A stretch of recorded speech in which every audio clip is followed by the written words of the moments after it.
Today I have as my guest Anne Wernau, and Anne is an amazing woman. She's a human dynamo. We just have to talk with her and find out all the things that she's been up to.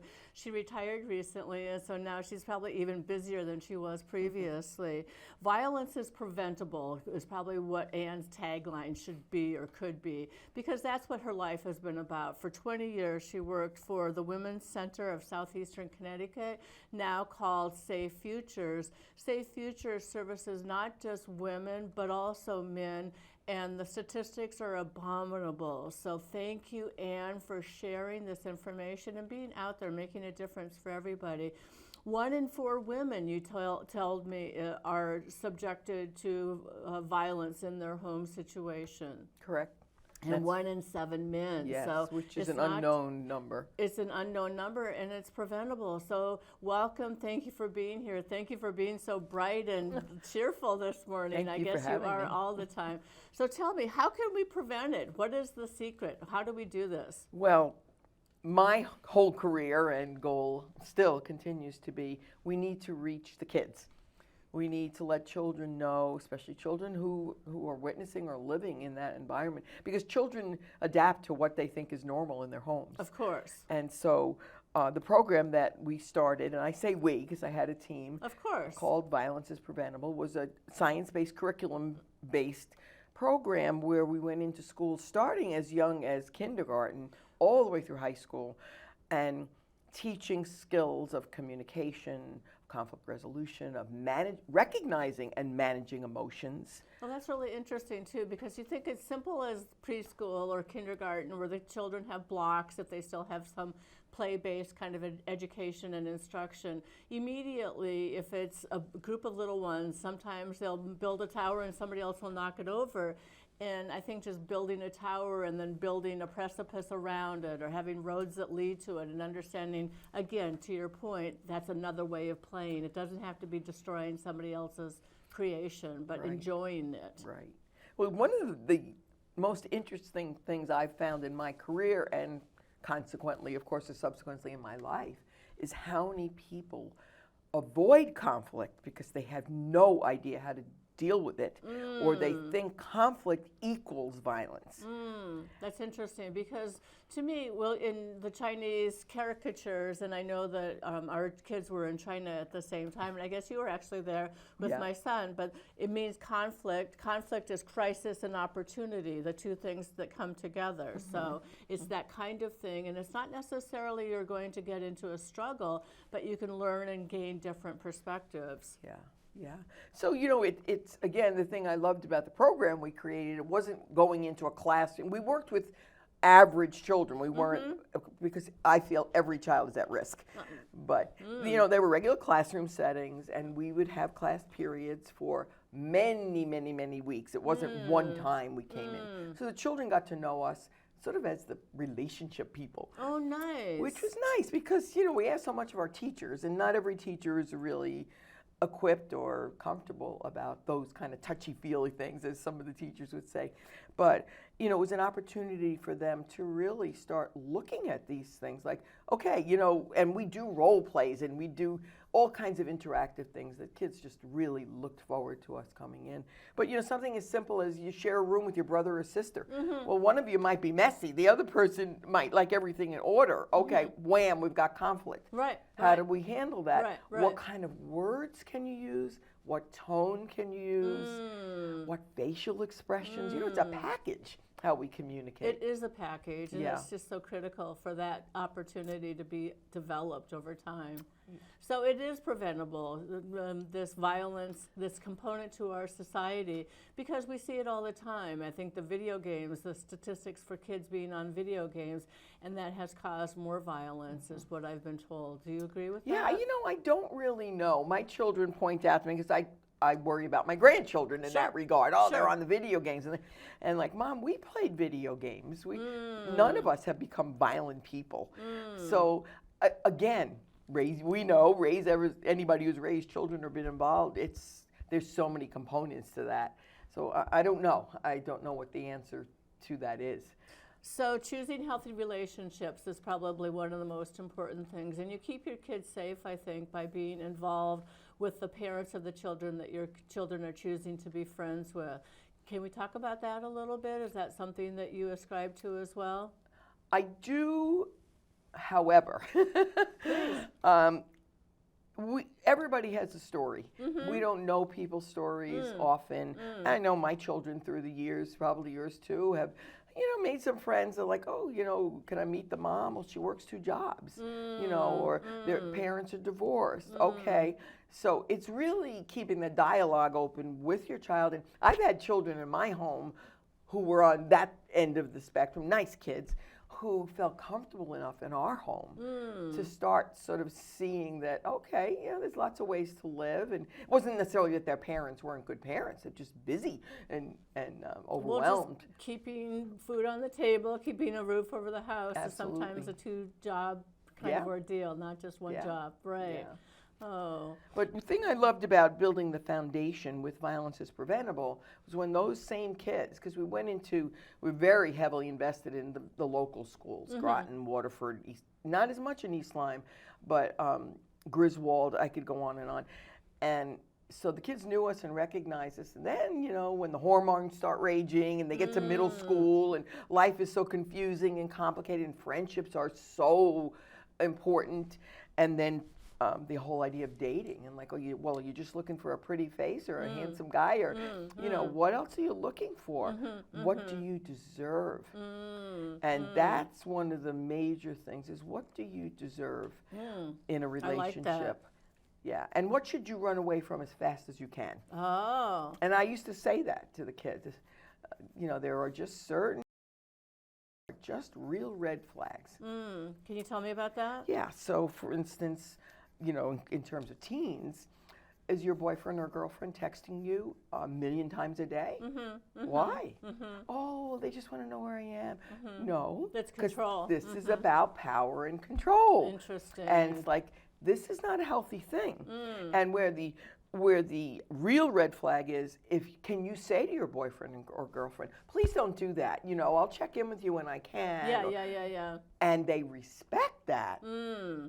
Okay, then this is workable. You're all trying to figure it out. Right. But if they're like, why? Are you trying to hide something from me? And it's a lot of the control comes from blame and making that partner feel, wait a minute, like unbalanced. And what am I doing? Maybe I am doing something wrong. Maybe I did look at that person in a flirty way, so it's very, very complicated. And now that I've been retired for a while, I still meet young people who had my program. Oh, interesting. And it's so wonderful to chat with them. And some of them will say, I remembered those things you taught me. And of course, my next answer is, and did you put them into practice? Yes, of course. It's not enough just to remember them. Yeah. So what else? What else should you run away from? Somebody who's in control and texts you all the time and wants to know and then can't negotiate or have a conversation about it. What else? So a person who compliments you on one hand and then says, you're fat, you're ugly, you're stupid, nobody else would ever want to be with you. Again, that whole thing, And then the apologies. I'll never do it again. I'm so sorry.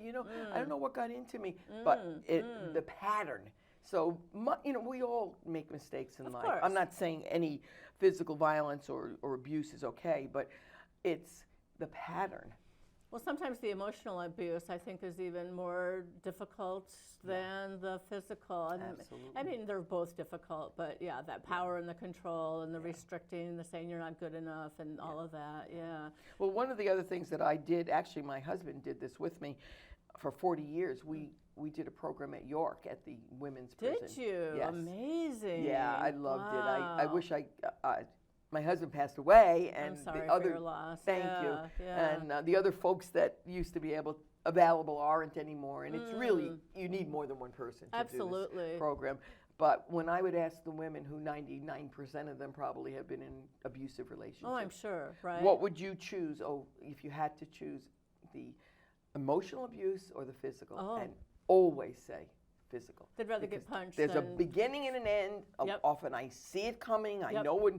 But the emotional is just constant and insidious. And again, goes back to it's the looks, it's the size, it's the rolling the eyes. The nonverbal. Much of that is part of the control and So, oh boy, that's yeah. fascinating. It's just like a is. lifetime of studies. Yeah. Now, did you study this when you were a young woman? I Is this something that you actually pursued? Was this what you wanted to become, was an educator for self? I always wanted to be an educator, and I was a school teacher, good for a you. regular classroom school teacher And for a while. what grade did you teach? I taught the very young children. Oh. And then I had my children and chose to stay home and was fortunate enough that we could afford that. Well, and you raised your children to be educated and intelligent, so that made a huge difference. But I always volunteered, and initially started as a volunteer at the prison, and then Save Futures, then the Women's Center needed someone to go into the prison to do a program. I'm sure. And I was happy to do it, and eventually that became a job, and you know, we branched out from there. But So where did the curriculum come from? Is this something that you developed in time, or is it something that was published, or? So the violence prevention curriculum actually was the program still exists. It's called Second Step. Okay. Out of Seattle, Washington. Oh, I didn't know about this. Yeah, and they have curricula for, as I said, from kindergarten all the way through 8th grade. So we use that as our base. Of course, you know, when you do any kind of program, you need to have some credibility. Well, and adaptations, too, to fit the customer and the clientele, whoever you're... But in order to get grant money, in order to get funding, in order for schools to want, you know, you need that kind of credibility. So we were always very transparent about where we got our lessons from, but yet still flexible. The Healthy Dating Relationship Program, there's a curriculum. We definitely must adapt it to different audiences, but Love is Not Abuse was one of our curriculum. There's several different curricula that you can use to get ideas. Interesting, But I was always very committed to not lecturing. I'm an interactive person. And so what did you use, puppets, or you develop things? We, like I said, did a lot of role plays. Role-playing, we improv. did group games. Oh, fun. Did, you know, where the kids really had to immerse themselves. And what would you do? You know, one of the games we used was a story about I used to like to use this one because it was actually a story where the abusive partner, teenagers, was the girl. Because the boys heard so much about, you know, all the statistics, and it's like, okay, so what is she doing? Well, yeah, she's calling 1 million times a day. She's pouts every time I have something to do with my friends. She badmouths my friends to try to isolate me and all this. But the game was, okay, we've got on one side of the room a sign that says leave. On the other side, a sign that says stay. Read through a little scenario. Oh, but she loves me so much. Everybody's on the side that stay. But, you know, she embarrassed me in front of my friends and said I was cheating. We're all over here. And so it shows, which is so important for people to understand is the complexity. We know that victims of domestic violence, adults, leave their abuser on an average of 7 times before they actually are able to. That's a lot of time to try to get your feet on the ground and be where you really should be to be safe and to grow and to be whole. And so the education part is when a person who's never seen it or experienced it or really known about it, they'll say, oh, I don't understand why they went back. And we're victim blaming again. Instead, the question should be, why does that person do that? Right. Well, and it's just so hard, too, because if you don't have good financial resources, good extended family, good support, a safe future, a safe place that you can go, then what do? You're going to go back to your old pattern, right? Absolutely. Yeah. And that's why this new model that we're going forward with is so exciting. Now, you have exciting news, too. Yes, very, very exciting Let's talk news. about that. There's going to be groundbreaking happening soon. Yeah. And it's what's going to be called? The Safe Futures Family Justice Center. I love the name of Yeah. it. And it's going to be on Route 85, and Yes. we're hoping to break ground in 2025. I say we because I'm so excited Yeah, about it yeah. already. We're hoping to open in 2025. Right. Oh, open in Yes, 2025. hoping to so break ground soon. soon. Oh, good. Before Yeah. the, And we do have funding. We've had some wonderful groups in the community who have actually given us land that we sold in order to Nice. have, and given us buildings, and we got a large grant from, I can't remember who exactly, because I'm not in on that financial end, but still, of course, we still need so much more money. So Oh, boy. part of any agency is, the fundraising and the awareness building, and we're getting there. So, but we're really hoping to be on target with this.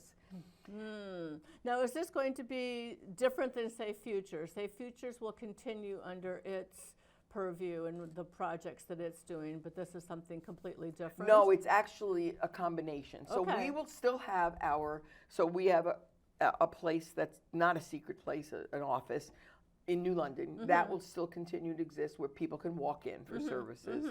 We will still have our secret shelters that nobody will know where they are. This will be, in addition to that, a collaboration. So far, we've got at least 10 agencies on board, because normally what happens to a victim of domestic violence or even dating violence is, so the police get called. You got to tell your story to the police. Then the next thing is you got to go to the courthouse, and you got to tell your story there.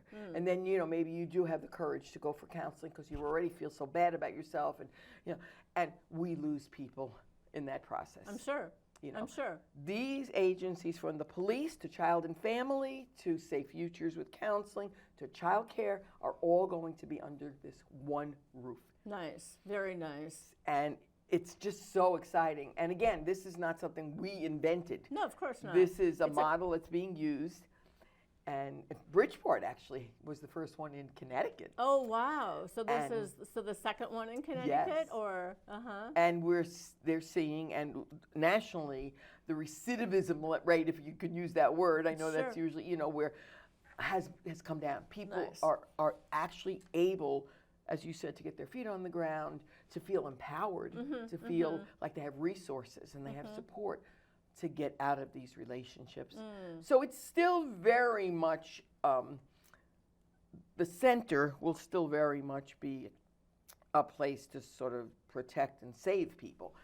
But the education program is very much involved in schools, and another wonderful program that I've gotten involved with Safe Futures is something called Camp Hope. Oh, tell me about Camp Hope. I don't know about this. This is just so exciting, and it Okay. only started a couple of years ago. lovely. Against a model where we would children who have experienced childhood trauma. So it doesn't have to be domestic violence. It can be a whole host of things. So you have a fire, your house burns down, you have a brother who passes away. Sure.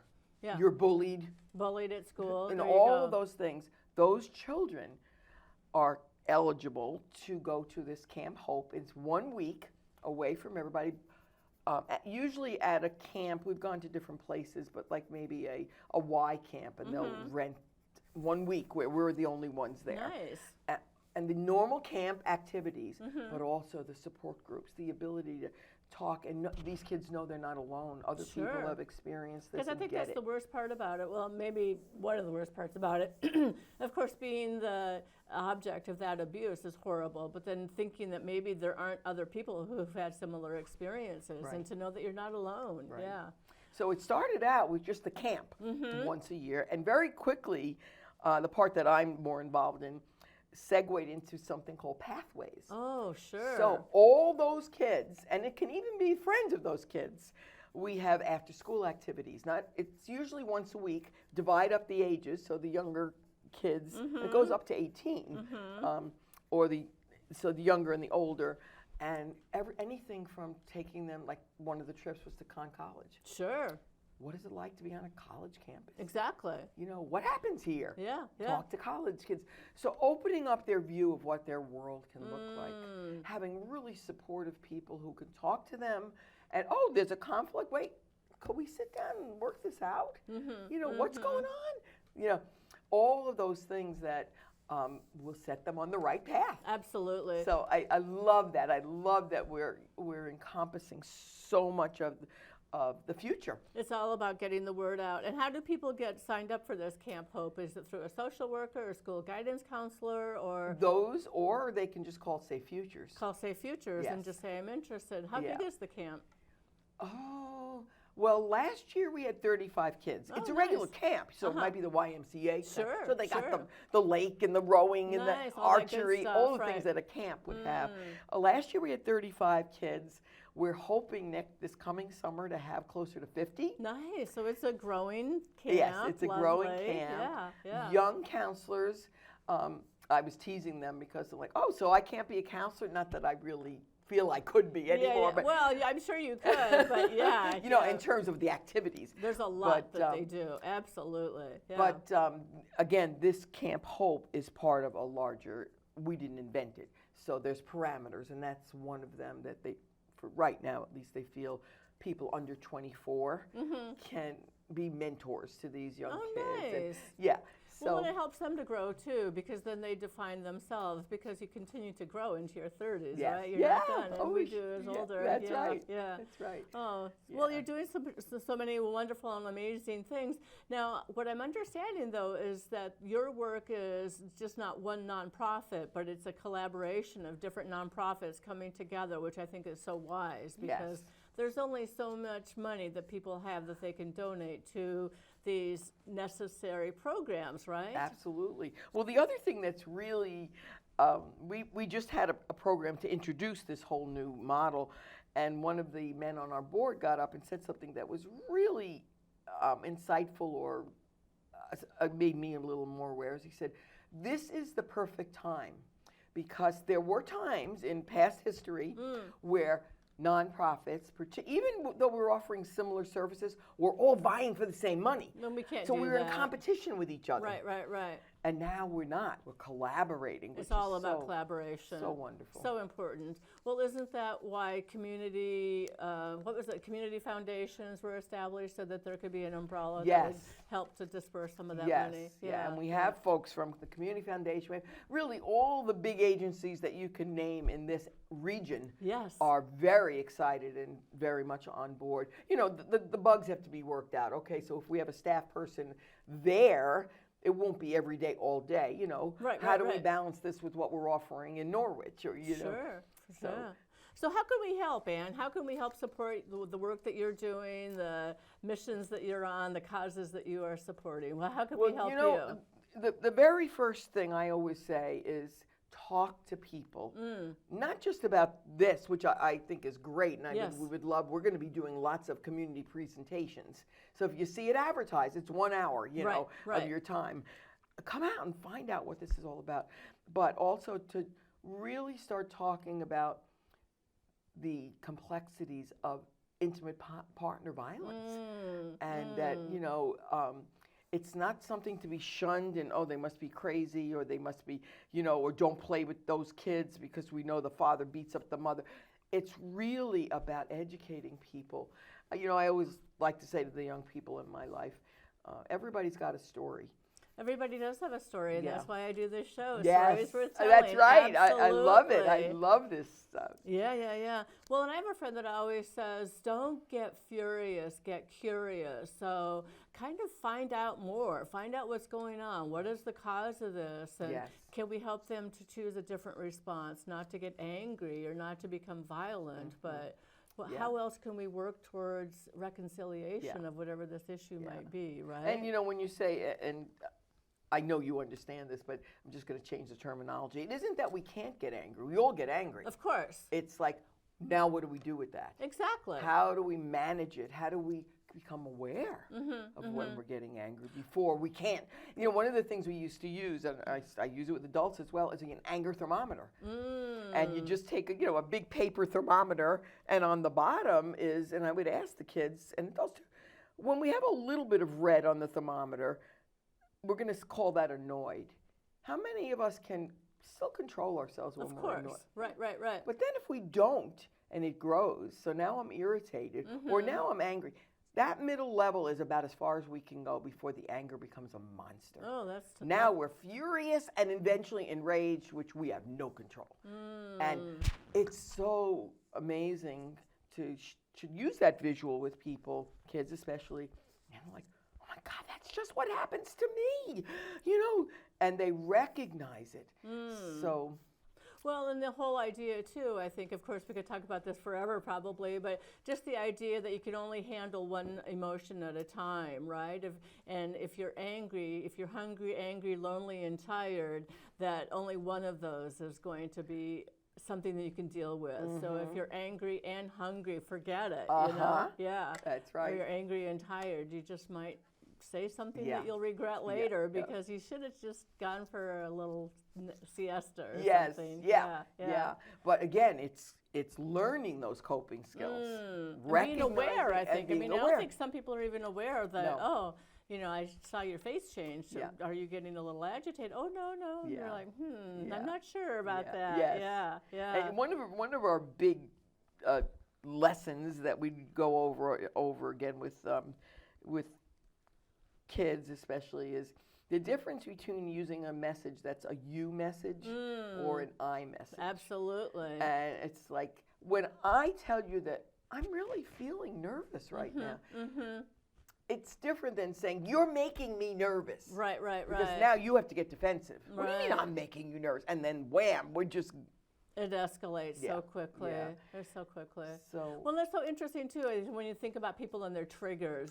Some people just like, and you don't even know what somebody else's trigger is. But if they see something happening, then all of a sudden something escalates with them, and you're like, wow, that was really a trigger for you, or that was a trigger for me. Just being aware of the things that kind of set you off. Yeah. I think I told you the other day, my daughter worked at a restaurant, and back in the kitchen, they'd kind of scream back and forth, and she'd come home and say, Mom, they're fighting. I'm like, I don't know if they really are fighting. I just think they have a lot of voice energy, and I think that they get excited in the kitchen, and the pots and pans get flying, the orders come flying in, so Yeah, it's really true. Oh, so the Family Justice Center, something we should all be looking for. Please look it up. Safe Futures is another thing that we need to be aware of. And Camp Hope, something else we can look at. So we've learned a lot of really good things today, Anne. Thank you so much for being my guest. Thank you. Remember, everyone, violence is preventable. And the Women's Center of Southeastern Connecticut started in 1992, changed its name, supporting both men and women, going strong, making a difference in our communities. So I'm just going to correct you. My program started in 1992. Oh, okay. Women's Center started long before that. I don't even know exactly the dates. I think it was in the 70s. But okay, thank you for that edit. I don't want to be giving misinformation. Okay, and Anne Wernau, thank you so much for being my guest today. You're absolutely lovely, and I love your energy. So keep up the good work. Thanks, Kate.